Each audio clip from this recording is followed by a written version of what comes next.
Hey everyone, Nathan here from TrueFire. TrueFire proudly partners with Grammy Award winners, top session players, and world-class educators to produce the planet's most comprehensive portfolio of immersive music-making apps, interactive documentaries, and contextual learning experiences. At TrueFire, you can practice smart and play hard with the best in the biz. Each week, we'll be featuring one of our top educators and providing you with a glimpse into their educational libraries available on TrueFire. Tune in each week and don't forget to subscribe. Today, we'd like to feature Eric Haugen. Eric Haugen is an accomplished guitarist and instructor specializing in composition, subtlety, and tone. His published lessons in tablature include traditional guitar heroes, as well as the more obscure players that serve as his strongest influences. Today, we'd like to feature 3 lessons from his Guitar Zen series on TrueFire: Guitar Zen Caged, Guitar Zen Pentatonic Double Stops, and Guitar Zen Improv Strategies. Okay, in this chapter, what we're going to do here is we're actually going to start with our open position pentatonics, with like the chords we've known forever, that we thought of as being for beginning playing, for being when we didn't know that much, and that's true, and then we moved up the fretboard. If we're going to, though, relearn the fretboard and see things in this way of like, if this chord, then this pentatonic scale makes sense to start in the open position. I also like to start in the open position because it's a little bit humbling for people. Do you know how to play a D minor pentatonic in the open position? Maybe, maybe not.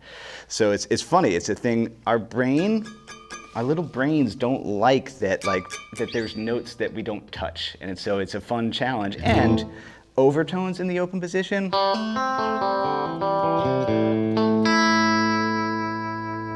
are just delicious. I would actually be very happy with a 5-fret guitar. I would be totally fine.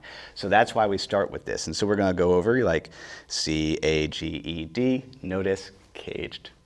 It's kind of like a foreshadow that like, hey, these shapes that we're gonna learn going up the fretboard and then how to like let them soak in, we're gonna start in the open position. If this chord, then this pentatonic. And then, once I've covered a couple of those, then I'm going to combine a couple of them together and play a very, very simple kind of chill, cinematic kind of solo, because this stuff isn't about hot licks. This isn't about what our fingers can do.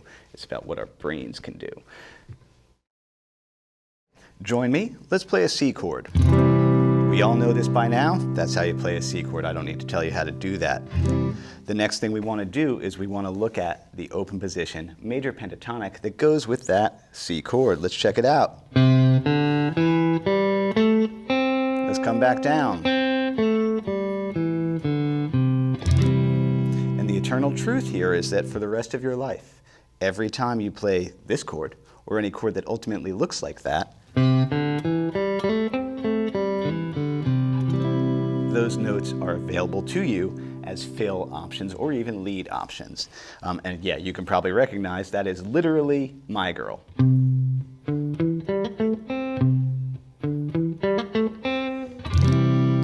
And so to put this information in our heads and in our hands, we want to combine it with rhythm. So let's take probably the most common chord strumming pattern that there is. I mean, I've taught thousands of lessons and thousands of songs. I swear this pattern is everywhere, hence I name it the ubiquitous pattern. Down, down, up, up, down. Down, down, up, down. Notice, I don't know if you can see on camera, but I am tapping my left foot. I'm actually stomping my left heel. Because yeah, groove it.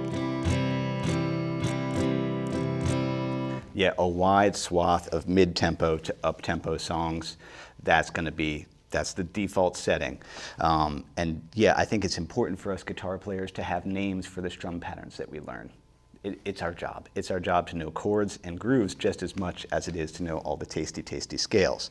So to put this stuff all together in a way that's going to kind of teach your brain what's going on and maybe utilize it later on when making up songs, loops, playing with other people, whatever musical things we may do, we want to do 1 bar of strumming and 1 bar of very simple quarter note fills from that. I said quarter note fills. So we don't want to do the guitar player thing of This is all about retraining our brain to control our fingers. So check it, it's super simple, it's very humble.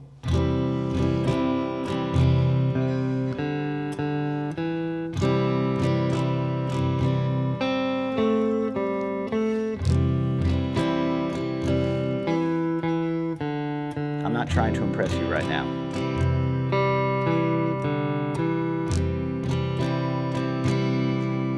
That's all it has to be. So that's one thing you can do.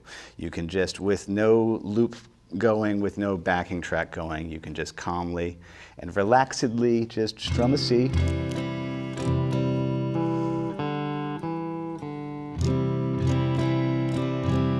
And the reason I recommend practicing this way is because it has us working all three elements of music at once.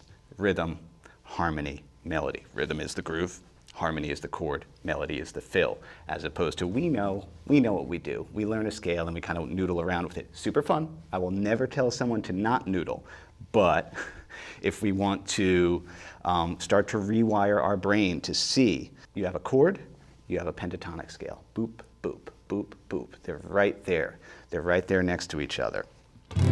Now, just to show you how it will sound perhaps in a track, let's go ahead and pull up that backing track, and I will play along with that using this kind of idea.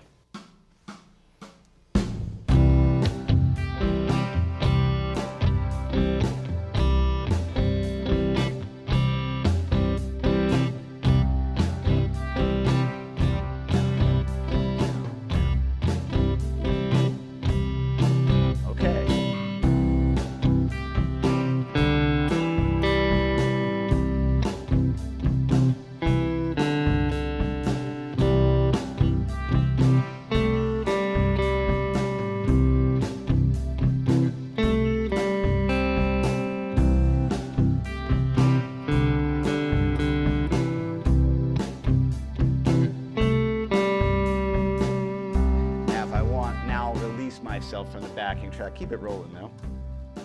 Now I'll just play. Still quarter notes though.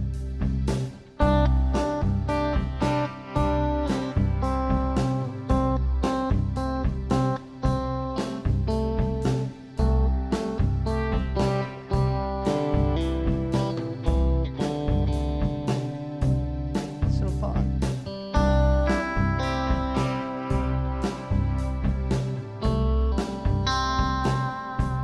Do that lick again.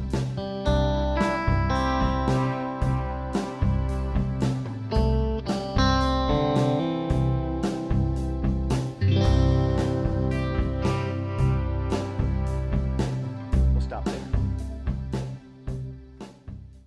Okay, so in conclusion, in review, what you want to do, you got your C chord, you got your ubiquitous strum pattern.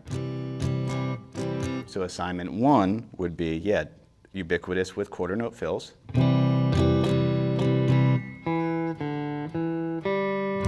And let go. Let go of your guitar player. Honestly, it's musician desire to impress yourself or anybody. This isn't about that. You will not learn a single hot lick from this series. What you will learn is a rewiring of your brain to see chord. You know, a chord is actually an opportunity of notes. It's not this tight thing. I know what we all learned of.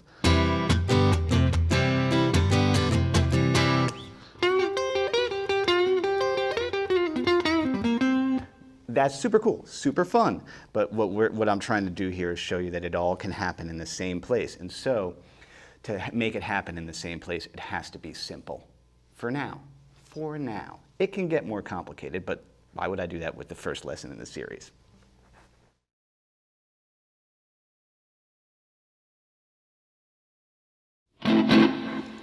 So we're dropping in with a pre-bend. Uncle Eric loves pre-bends. Again, so I'm seeing that minor pentatonic. Again, that's a tricky one. Take your time. Jump. And then, for some reason, I felt triplety. But that's, check it. There's that minor pentatonic. there's that next lick. But then the coach over the shoulder, while I'm playing that lick, is like, that's cool, man. That's a cool lick. Watch out, though. You got an F coming at you. Because there's F. 10. I don't like to call out frets. The tab's going to be underneath. I think you're fine.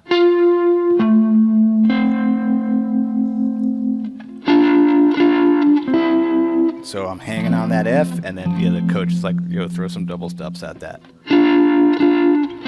So I threw these diagonals at it, that 12 and 10 there. And then he's like, hey dude, you got the A minor coming again. Because there's A minor. And I just left it for a bar, because I was like, oof, I just threw a lot of notes out there. Let's just let it hang back for a minute. And I'm like, all right, where's some A minor pentatonic? And notice, by the way, this came from watching Les Paul. I got to see him at the Iridium Club. Oh, this would have been like year 2000. I noticed this thing I picked up from watching him is when he would go to the low string, he would pop way back to get clarity on it. Because watch, if I was still up here, it's really woofy. So watch that. Sometimes I play around a lot with my picking hand. Angles this way, that way, and this way. It makes a difference because, again, I don't play fast. So I use whatever I can at my disposal to be expressive. So there we are. 2, 3, 4. Minor pentatonic lick. Coach says I should throw some double stops at F. That's a classic one for that structure. Throw some more. And then I throw some more of a run. Just, I don't know why. I guess there's no reason sometimes. Did it? Yeah, that's a pentatonic. Little bit of a sequence. Again, I love simple sequences. I talk about this in other lessons. When I have a little doot, doot, doot, doot, doot, doot, doot, doot, then you're going to hear me go. Doot, doot, doot, doot, doot, doot, doot, doot. It's an improvisational technique. You're like, oh, I like that little motif I got.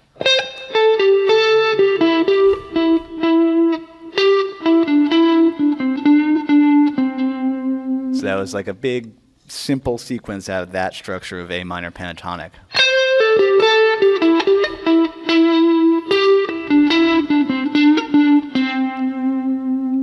And this is straight out of Little Wing. Because again, the coach over the shoulder is like, dude, you got F. So I'm seeing, that F chord, that major pentatonic again. By the way, I got Walrus Audio harmonic tremolo on for this one to give it that warble, that univibe type effect. Which makes sense if I'm quoting Little Wing. And that's one of those pedal steel guitar licks, really. 12 goes up. And then you get all the way to that 13. And then when I came out of it, I get that 12 because now I know, again, Coach told me, there's my A minor. And again, I've thrown this lick out. There's that lick again, though. Yeah, I guess I snuck it through the whole course. So I'm 1, 2, 3, 4. That 13 there because I'm seeing that F. And then I come back. 1, 2. And so I kind of let it float out on this 10 and 10, which is really was an A and a D. So there it is against an A tone. What would that be against an F?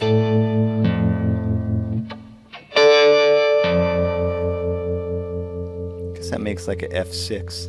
Yeah, that works. That's cool. Have fun with that one.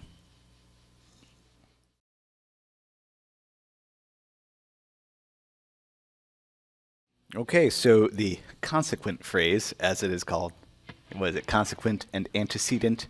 Yeah, it sounds academic. Whatever the call is. Again, it's not fast. It's on the beat. It's just a little blues lick out of B. and a little pre-bend, I guess. And I'm using my bridge pickup and some delay as well as my overdrive for my Mark Ribot sound settings. Mark Ribot, if you don't know who that is, he's the guitar player with Tom Waits, one of my heroes. There it was. And then the response that's like responding to that is a little blues lick that's kind of, falling out from there. That's, again, I'm going to be leaning heavily on this tone. The blue note, the flat 5 of the key. So again, let's look at the call. Antecedent phrase. Response. Calls again. Ding dong. This is a weird one. Doubly weird because that's quarter note triplets. And then, again, leaning heavily on that flat 5 again, that dark, strange note. Because, that's what I was going for this one, just because it's one of my favorite things, and I don't teach it very often here at TrueFire, so I snuck it in. That's the first triplet. There's the second triplet. That's weird. And then you hop out of nowhere to this 9th fret, which is, I'm starting to get out of the blues scale now. That's pretty out.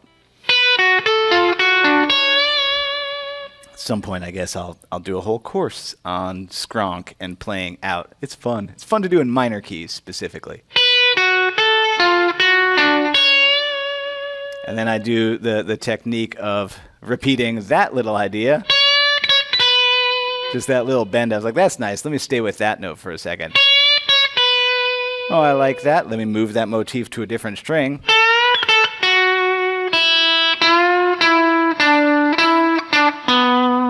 So that line was not call and response. That was taking the motif and moving it across different strings, which was what? Strategy 2.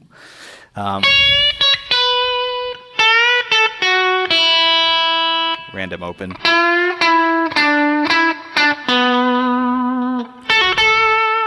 And now I'm just starting to kind of do a turnaround. So the call and response is, I think it's stopped at this point. Really just the first 4 bars.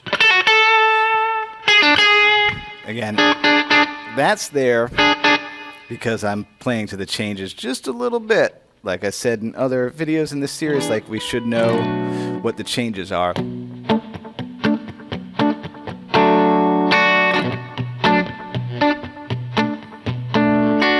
E7.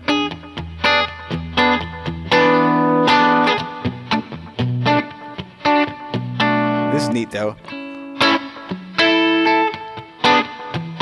That's an F sharp minor 7, a minor 5.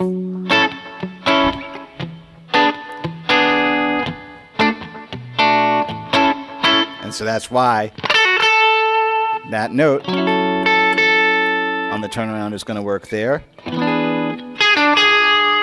That, which seems like a really weird and stupid thing to do, is actually playing to that chord change, that E7. And this is, very Mark Ribot. Flat out there, and then you're moving that note.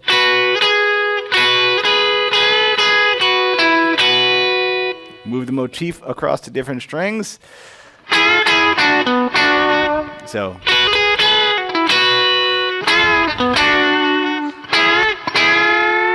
Now that's hard to do, to get those two together to bend. The real advice is, we haven't talked much about bends and vibrato, but thumbs over the top for this. I have full contact back here, so that, and all 3 are pushing. So when I push up, that one goes up a full step. This one magically only goes up a half, so you get like that. Listen. Is kind of ultimately what it ends up as. So let's look at that turnaround again. So starting from that F sharp minor, the 5 chord. Here comes that E7. But at full speed. There's a triplet in there, isn't there? That's hard.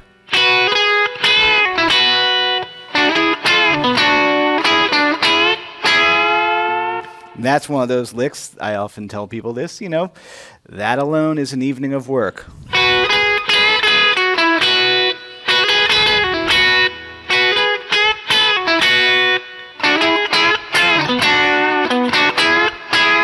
But so rewarding in the end because you get to do all the cool.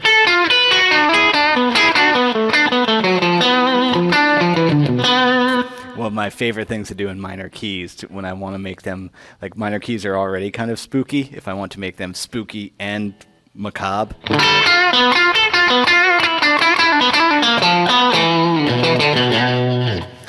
Yeah, it's a thing for sure. It's a thing I like a lot. But the main takeaway from this one is actually just in the first part, that idea of like, if you're stuck, be like, well, let's see, there's motifs on different strings, there's just playing simple in the groove. I know what the changes are. I'm not going to go outside of my speed comfort zone. Maybe I'll do like ask a question, answer a question. Ask the question again, answer it differently. And that's pretty similar to the repeat and add concept, I guess, also. There's, it's all so much about repetition, and then something else, repetition, and then something else. That's kind of, definitely one of the main things about getting comfortable with improv is learning how to find a little idea and work with it in different ways. Good luck. Thanks for watching our Educator Spotlight. Now, just a reminder that you can join TrueFire for free and get a 14-day free trial of All Access. No credit card required and no strings attached. Come ignite your playing with TrueFire. Practice smart, play hard.